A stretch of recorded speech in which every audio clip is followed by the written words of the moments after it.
Welcome back to the channel and welcome back to another UFC fight prediction video. In this video, I'll be predicting the full card of fights for UFC 322 Maddalena versus Makachev. So without further ado, let's get to our first fight on the card. So we got a big pay-per-view card going down in Madison Square Garden, New York City. First fight on the card, we got in the featherweight division, we got Mariscal versus Sabatini. And how do I feel about this one right here? Is I'm going low confidence, Mariscal to beat Sabatini. I don't know what I'm saying, like my language is getting messed up. It's that Japan going on. Like I'm trying to speak Japanese, that's all that's happening. But yeah, Sabatini, low confidence, Mariscal to beat Sabatini. Sabatini is an amazing grappler. I don't think he's the best striker. I don't think he's very durable. He'll definitely have a huge grappling advantage here, but Mariscal is very scrappy, very hard to put away, and he can scramble well. He has pretty good wrestling defense, pretty good BJJ defense, and good offensive grappling as well. So I think he'll be able to address the grappling of Sabatini, and this be able to push a pace that's going to drown Sabatini. And I ultimately think he's going to be able to put him out in the second round. It's like accumulation of damage and pushing a high pace and throwing a variety of strikes. And he has an arsenal. He'll really just throw the whole kitchen sink at you, and again make you fight a nasty dog fight. I think that's a fight that's not going to favor Sabatini. So, yeah, Mariscal breaks him down, stops him in the second round. So, in this one, I have Mariscal via second round TKO. Now to our next fight, we have in the bantamweight division, we got Malcolm Wellmaker versus Cody Haddon. And how do I feel about this one right here? Is I'm going low confidence Wellmaker to beat Haddon. Yeah, Haddon's grappling causes me some concern here. I feel like Wellmaker kind of has that Peyton Talbot aura about him. Like, solid striker, defense not really the greatest, but he takes advantage of his lack of defense by drawing you in and landing big counters on you at times. And he's pretty durable. But his wrestling, offensively and defensively leaves a lot to be desired. And I feel like Haddon could potentially exploit that area. And also, like, Haddon is just a one-dimensional fighter. Haddon can strike. He's young. He's promising. So he can mix up the strike and mix up the grapple. So that's a concern. But I do feel like Wellmaker is just more locked in at this moment. And hopefully he's been working on his grappling, especially a lot for this one. I know Haddon's going to try to go out there and push a high pace and definitely look to try to take advantage of his wrestling here. But hopefully Wellmaker makes that adjustment. But again, I can't feel too great confidence here. And I'm ultimately not going to make no bet on this particular fight. But yeah, I think Wellmaker will be able to address the grappling. I think he'll be the quicker, faster striker. And I think he'll be able to land the heavier strikes. Could I see a TKO here? I could, but I feel like it's gonna be like I think Haddon's going to take him the distance. It's gonna be a close fight. Wellmaker probably land the harder, flashier shots, addressing the grappling enough, and winning the decision here. So in this one, I have Malcolm Wellmaker via decision. Now to our next fight, we have in the middleweight division, we got Roman Kopylov versus Gregory Rodrigues. And how do I feel about this one right here? Is low confidence Rodrigues. This fight definitely reminds me of a particular fight that Rodrigues lost, where he went in there with another fighter roughly from this region, with Petrosian. And Rodrigues having that huge grappling advantage. I think he went for like one takedown the whole fight, had good success with it, or decent success. And then the rest of the fight, he just chose to strike with a better striker. Yes, Rodrigues is bigger, he hits hard and whatnot, but his arsenal became very limited and very predictable. And he just got outstruck probably by like 10 strikes and lost a clear decision where he could have been smarter. He could have picked the shots better. He could have mixed in the takedowns, could have had a more measured, more mixed approach, but he chose to strike with a striker and he lost. So I'm not going to put any great confidence in Rodrigues, but momentum is a big thing in all sports, especially MMA, because it's where your confidence is at. And Kopylov is coming off a performance where he came in as a favorite and he got schooled by Paulo Costa, Boachina. He got schooled. So I don't know where his confidence will be at. And also, Brazilians are riding a bit of confidence now that Pereira got that big win, Oliveira got a big win. So a lot of them are more confident. And a lot of them are winning. At first, they were kind of like on a little downtrend, but Brazilians are trending upward again. With Pereira leading the front, knocking out Ankalaev and to get his belt back. So I'm going to go with Rodrigues. Not confident, not going to put no money on this one either. Against a couple of these fights, well, most of these fights, I'm not feeling like putting no money on, no great confidence, but going Rodrigues here. He is the more well-rounded fighter. He does have the better momentum, bigger, stronger. Not as technical of a striker, but hopefully here he looks to mix in the grappling. Another thing for Kopylov, why I kind of fade Kopylov a bit here as well. It's not like Kopylov is some amazing pace-pushing guy. Like, he's going to start maybe slow and then bring up the pace. And Rodrigues, they both guys are kind of slow in pace over the fight, and it's only 3 rounds. So in 3 rounds, Rodrigues could land the heavy shots without any big concern of fading so much. And against a guy like Kopylov, Kopylov has been a guy that has actually lost in later rounds. I remember his debut, he came out doing well, and he got an eye poke, a couple nut kicks in, not on himself. He kicked his opponent in the nuts like twice. I got like an eye poke as well. And then his opponent, I think, with one eye pretty much. In the 3rd round, was able to rally, push the volume on him, push the pace, take him down, take his back, and get the rear naked choke. So if anything, Kopylov has been a guy that has fading issues. So both guys have fading issues. So, and I feel like Kopylov, his angle would be, best case would be extending Rodrigues and outworking him. But he's not really a workman either, to be honest. So, yeah, I feel like Rodrigues is going to be able to land the heavier strikes, hopefully mixing the grappling here. But I do see Kopylov going the distance. Competitive fight might even be a split decision, but I got Rodrigues landing the heavier shots and mixing his grappling in to get a decision victory. But yeah, so in this one, I got Gregory Rodrigues via decision. Now to our next fight, we have in the middleweight division, we got Bo Nickal versus Rodolfo Vieira. And how do I feel about this one right here? Is I'm going average confidence Bo Nickal to beat Rodolfo Vieira. Yeah. Vieira's kind of up there. Let's check. Let's see. Vieira is 36-year-old. Bo Nickal's 29. So Bo Nickal's about like a year, 2 years, 3 years from his prime. I feel like the prime around middleweight. I feel like middleweight prime is like 32 to 35. Lightweight prime might be like 30 to 33.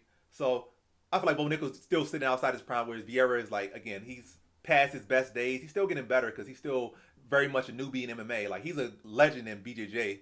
But as far as MMA, he's still very much green himself. So it's still some improvement going on here. But I still feel like Bo Nickal has a much higher ceiling. He should be the bigger, younger fighter. He should be able to control his fight, takes place with his wrestling. And I think he'll learn, he'll have learned from his loss to Renier the Ritter and come in here to win. But I see this going the distance. I think Bo Nickal's going to respect the grappling of Vieira, respect the power of Vieira, and, just look to land the better shots, not really stand in the pocket, not look to trade too much and give Vieira a chance to clip him or nothing. Then look to keep him honest with the threat of the takedown, whether he's shooting the takedown or whether he's feigning the takedown to set up overhands, and kind of see it as one of those fights. But I do see the fight where Bo Nickal clearly wins.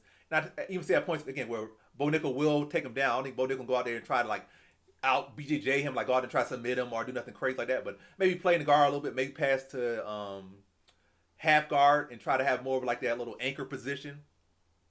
Or maybe try to get his back and just kind of just tight waist him. And again, controlling positions that don't really give the guy on bottom too much opportunity to really have any effective offense off their back. That's what I really see here. So Bo Nickal is fighting a smart fight, learning from his last fight, and getting a much needed win. But yeah, Vieira's just going to keep him honest. Vieira's power is going to keep him honest, and Vieira's durability is going to keep him honest. But Bo Nickal should be able to definitely dictate this fight, control this fight, or at least lead the dance in this fight and direct the dance in this fight wherever it takes place. On the feet, control where it takes place, like with his wrestling. So defend the takedowns, get the takedowns, land the overhands and stuff. And also, with the controlling the wrestling department of the fight, be able to use the wrestling to set up his strikes and beat Vieira by decision here.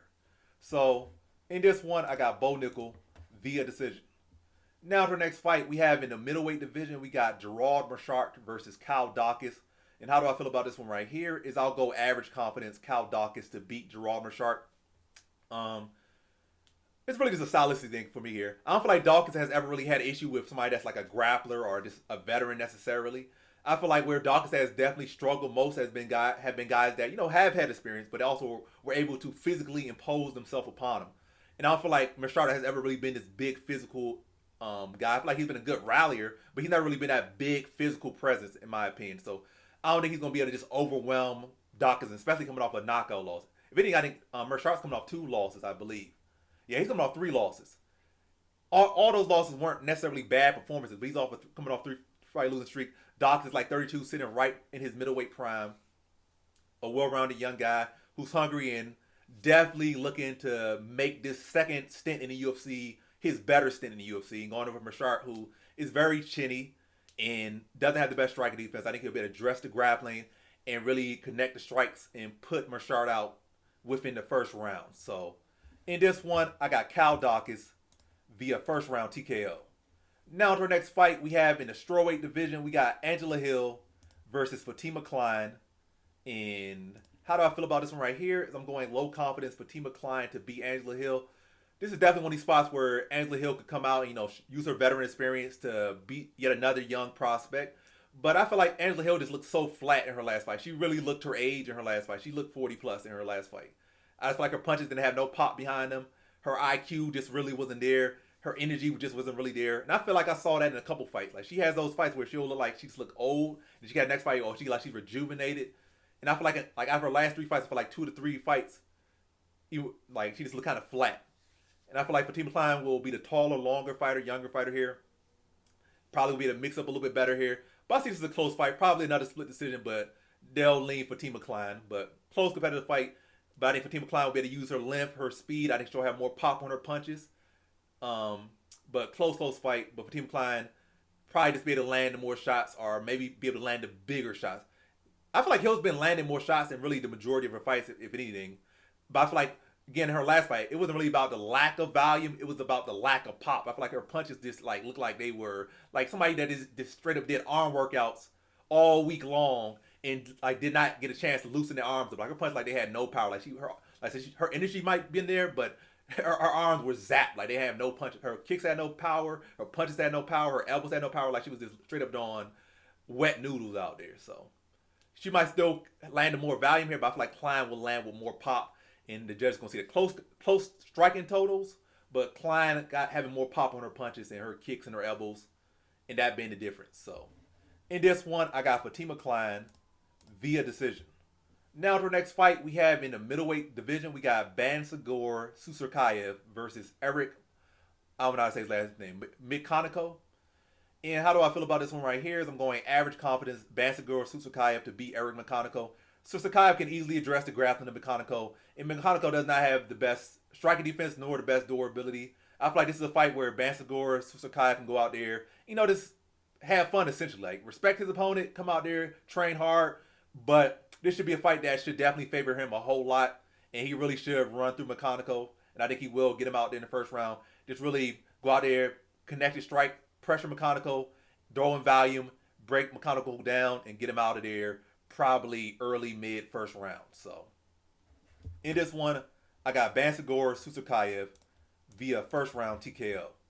Now to our next fight, we have in the flyweight division, we got Aaron Blanchfield versus Tracy Cortez 2. So they fought in Invicta about 5 years ago, both before they came into the UFC. And so this is the rematch. Tracy Cortez won the first fight via split decision, and now they're rematching. I think both coming off wins, but Blanchfield coming off the better win. She came off a win over Rose Namajunas, who Cortez lost to. But I'm leaning Cortez here. Low confidence Tracy Cortez to beat Aaron Blanchfield. I feel like stylistically, historically, the fighter like Cortez typically wins these matchups, like a grappler versus grappler. They kind of cast on each other out, and then the grappler that typically has more pop in their punches typically wins. Like let's just give one key example was Usman versus Covington 2 times. Kobe might have had more volume, higher pace, but Usman was able to address the wrestling enough and just land the heavier strikes. Like Kobe was busier, more active, probably land a little bit more, but Usman's shots accounted for more, and he was able to shut down a lot of the grappling, if not the majority, matter of fact, most of the grappling, like 98% of the grappling of Covington turned into just a striking matchup, and he was the heavier hitting striker. And that kind of how the first fight between Blanchfield and Cortez was. I feel like a lot has changed for both fighters, but I feel like they still roughly the same. They're the same fighters, but better versions. So it's not like, oh, Blanchfield has got so much better, or Cortez has got so much worse, or Cortez has got so much better. I feel like they both have got better, and they're roughly around the same level. And I think Cortez will be able to address the grappling just as she did the first fight. And I think she'll be able to win the wrestling battle just as she did the first fight for the most part. And I think she'll be able to land the heavier shots.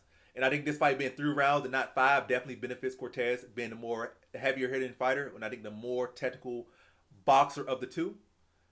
And I think Cortez will be able to win the wrestling battle. Maybe out wrestle her 3-1. I feel like Cortez's wrestling defense is a little bit better this time as well, so I think she'll do a better job of shutting Blanchfield's takedowns. And I think she'll do a better job of getting back to her feet. And I think she'll do a better job of getting Blanchfield to the ground and a better job of controlling her. But again, very close, very competitive fight, just as the first fight was. But similar themes. Again, if anything, I'm expecting a slightly better fight from Cortez. So it's not as close as the last one was, but regardless, still expecting a close fight. But Cortez kind of cleaning some things up a little bit from the first fight. But roughly this fight coming down to Cortez controlling the takedowns. Still close competitive, but Cortez probably outlanded her by like 1 or 2 takedowns. Probably having about 5-6 minutes of control time to about 2 minutes of control time. And landing the heavy shots. Blanchfield probably been busy or maybe landed 15 more strikes. But one of these close fights, but the judges favoring the takedowns and landing in the heavier shots from Cortez. And that being the difference in a very close fight. So in this one, I got Tracy Cortez via decision. Now to our next fight, we have in the welterweight division, we got Sean Brady versus Michael Morales. And how do I feel about this one right here? Very tough matchup. I was initially in Sean Brady, but I'm asking to go with the dog, I believe, who is the underdog. I don't know if he is. Odds are subject to change, but I'm believing Michael Morales to be the dog in this fight. And I'm leaning him low confidence to beat Sean Brady. I feel like I just can't really get the taste out of my mouth of Sean Brady getting TKO by Belal Muhammad. And I picked Belal Muhammad at the time. Not by knockout, but by decision to beat Sean Brady. But yeah, Sean Brady get TKO by, of all people, Belal Muhammad, who has like, maybe 2 TKOs in his whole UFC career, and you're one of them. It's not a good look. And Morales has some of the biggest power in the division currently. Like, Morales is big, he's young, he hits hard. I could see him addressing the grappling of Brady. I could see Brady being maybe the more clinical striker, but Morales is being bigger, athletic, and a solid striker himself, and be able to find that clean shot and just change the whole course of the fight. I see Brady trying to smother him against the cage, trying to throw a combination, set up the takedowns, having good success. But then Morales defends the takedown, Brady starts to panic, and maybe panic wrestle, runs into a knee, runs to uppercut or something. Or Morales just defends a couple takedowns in sequence, like 2 takedowns, 3 takedowns. And then Sean Brady is, uncomfortable, and then Morales starts to stalk him and puts him away. And I can see that type of fight. So I see a good fight from both guys, but ultimately I feel like Morales will be able to eventually get a read on the takedowns and then start to land his own shots. And I just can't really see Brady dealing well with the power of Morales. I think Morales is too fast, too big, too young, and hits way too hard. And Brady is not the most durable guy. And also I've seen there's been times in Brady's career where we've seen him kind of struggle, especially late. We've seen him fade. I feel like his cardio has gotten better, but his cardio probably looked better because it was like one-way traffic, like him doing all the work. I don't know if his cardio is going to look as good when he's eating shots or getting rocked, getting dropped on the back foot. Like, everybody can look, not everybody, but a lot of people, especially elite athletes, can look good when it's all going their way. But not a lot of guys can look good and have elite cardio when they're on their back foot, getting stabbed to the body, getting hit to the face. The takedowns aren't going down. And I can see like Brady having a good start, still competitive, but leading. And Morales with one big shot or one stuff of a takedown. And Brady, having to stay on the feet more than he wants to, fight off the back foot more than he wants to. Start to see that cardio deplete and start to see him look a little bit hopeless in the face. And that's what I'm kind of saying in the fight. And I'm going to say like a 3rd round TKO for Michael Morales.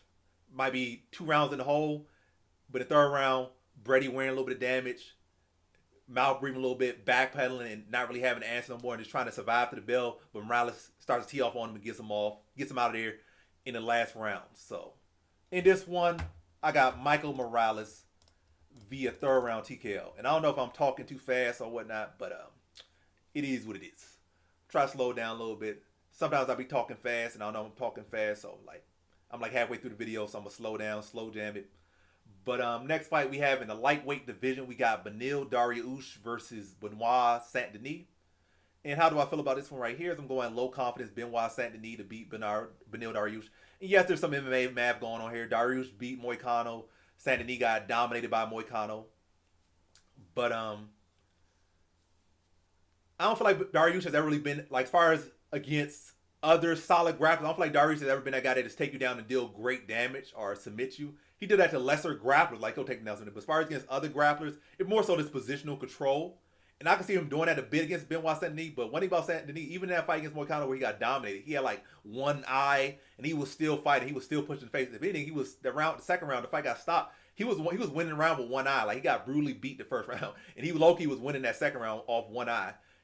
I'm not saying he would have won the fight, but that just shows you type of heart Saint Denis is. Saint Denis doesn't have the best striking defense, but very strong, solid grappling. I think Dariush is a much better black belt, but Saint Denis is tough, much more durable than Dariush. Dariush has notably a glass chin, probably less than glass. I don't know what's less than glass, but with temperature glass or whatever, what's less than glass? That's what his chin is.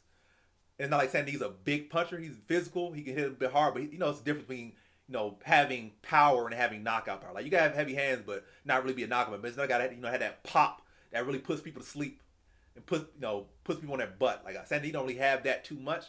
He can hit hard, he can move you and stuff. He's physically strong, but he don't have that pop. So that's kind of a concern against Dariush because it's not like he has pop. If he had pop, it'd be a foregone conclusion. But basically, when I feel like Dariush is gonna be cleaner, more technical, but Benoit Saint-Denis is gonna be more relentless. And I think he's in his prime, and Dariush is probably like 41. How old is Dariush? Yeah, Dariush was 36, so he's a little bit younger than an adult, but up in age. But in regardless of the age, the mileage is definitely different. He's been knocked out like 5-6 times in the UFC, so that's mileage.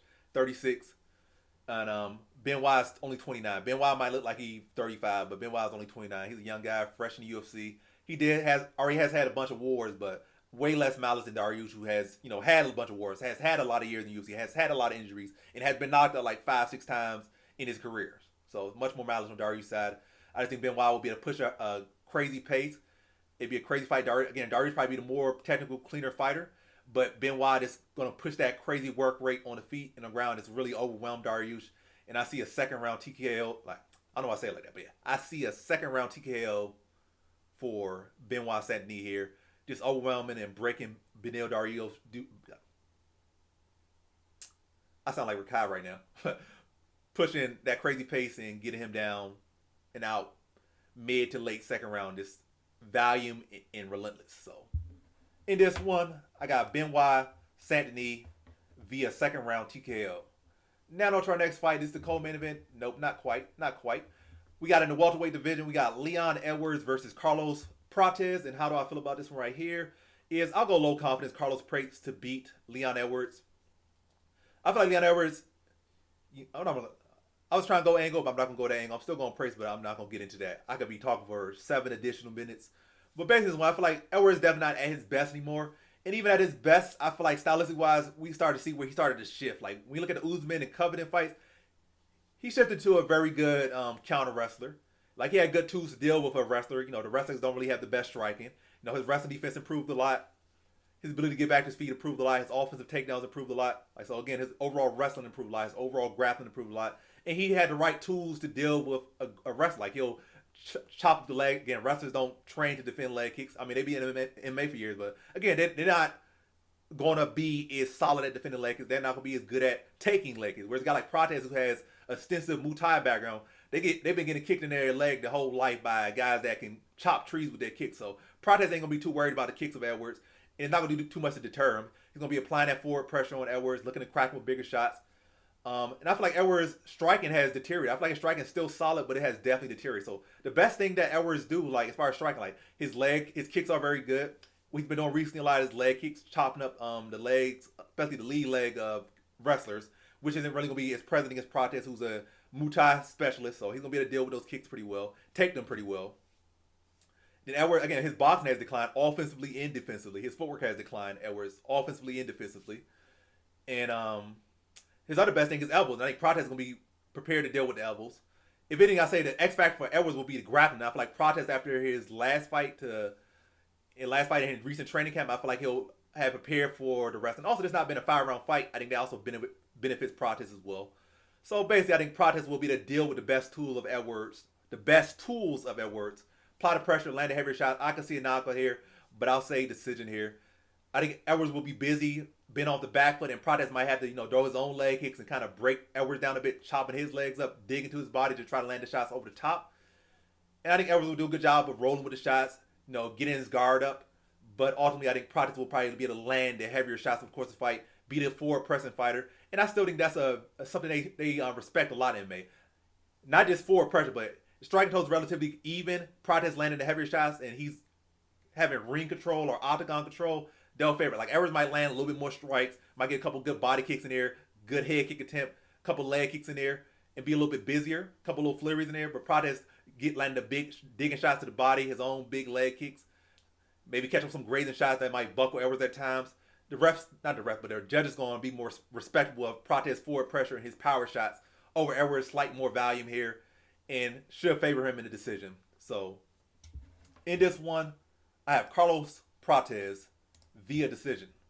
Now to our next fight, we have in the co-main event in the women's flyweight division for the undisputed UFC Women's Flyweight Championship, we got Valentina Shevchenko, reigning champion. Women's Flyweight GOAT, Shevchenko versus Weili Zhang, Women's Strawweight GOAT, coming up to fight for the Flyweight belt. Weili Zhang, so Zhang is fighting for Shevchenko's belt. GOAT versus GOAT, 25 GOAT, well, 125 GOAT versus 115 GOAT. And I got to go Zhang here, low confidence to beat Shevchenko. I feel like Shevchenko's defense, well, maybe her defensive grappling always had flaws, but I feel like they have been exposed more in recent fights against the Grasso in both fights, or all three fights, to be honest. And you can say, oh, she could have won all three fights, to be honest, but it definitely got exploited in, I'll say the first. I don't remember it getting exploited so much in the third fight, but the first fight it got exploited. Well, she got finished in the first fight, so you can't say she won all fights. She got submitted in the first fight, but the second and third, you could argue she won both those fights. But it still got exploited in the second fight. Third fight, I don't think it got exploited. If anything, she exploited Grasso's grappling in the third fight. And then in her last fight against Manny Vieira, Vieira was able to control her a lot in that fight. I don't think she got outright takedowns, but she did get a lot of control against the cage. So in a lot of Shevchenko's recent fights, we have been seeing her show flaws in the grappling. And Zhang's grappling has been coming along well. I think she's a younger fighter. She will be the smaller fighter. So they're not that far apart in age, like 1 year. So I can't say, oh, she's so young. She's this. They're the same age, roughly. But I do feel like Weili Zhang is a more balanced fighter at the moment and more dynamic. I feel like Shevchenko's boxing has been looking pretty patchy at the moment. Her kicks has always been good, but those same kicks that are her strength could be her weaknesses. They have been exploited again in recent fights, especially Grasso 1 and 2 has been exploited. And I feel like Weili Zhang can follow that blueprint. You know, Shevchenko, she's been kicking and kickboxing and Muay Thai a long part of her career. So for good or bad, she can't get too far away from it. And I think she'll make those same openings. And Weili Zhang, being the high IQ fighter that she is, I think she'll be able to exploit that. Weili Zhang, though she's small, I think she's a stronger fighter here. You know, they're not that far in age. I feel like she'll look and act a lot younger and move a lot younger than Shevchenko. And being that 115 fighter, I think she'll be quicker. Shevchenko might, you know, be more explosive and burst, like with her kicks and stuff at times. But as far as the continued sprint or this continued jog of the fight, Weili Zhang will have that better speed in that angle, better reflexes in that angle. And with those reflexes, I think she'll be able to time and read Shevchenko's movements and use those to get grappling success. Like, she want to throw a spinning back kick, which she always does.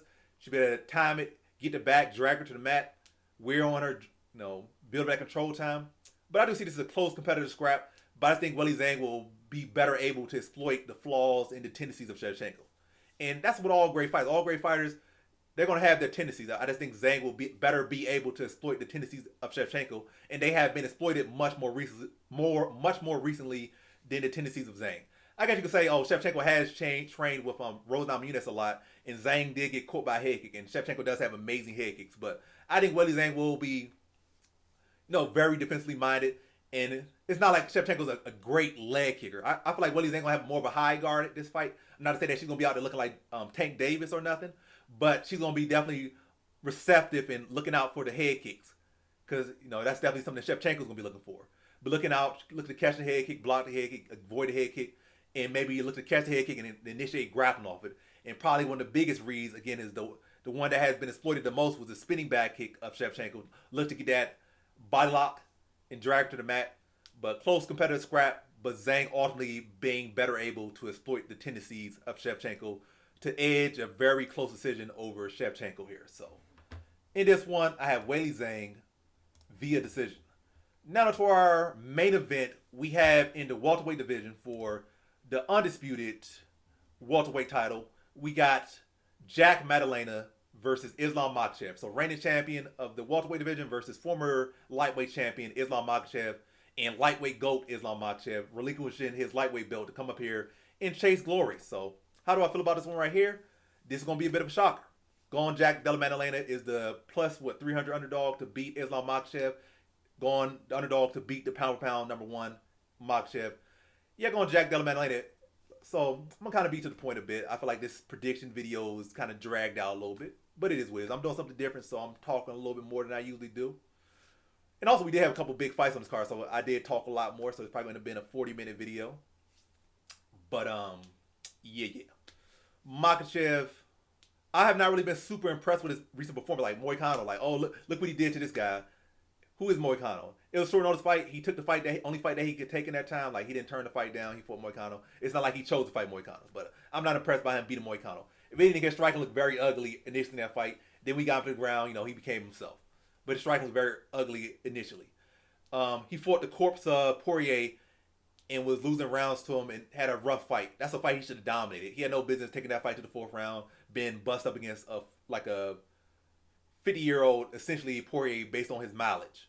And a guy in Poirier who had been already, submitted 2 or 3 times in his career in the UFC and twice prior in title fights. So if Makhachev supposed to be the GOAT lightweight, he should have went out there and just made quick work of him in the 1st or 2nd. He shouldn't have went to the 4th. He shouldn't have got teed off on as much as he did. Took as much damage as he should. It should not have been a war. But yeah, so I'm not super impressed with his recent performance. Like, great wins, for real. But when you look into me, basically how I've seen his performances, I was not super impressed. And even the Volk's 2nd fight, pressed him to do that Volk, but Volk literally hopped off the couch.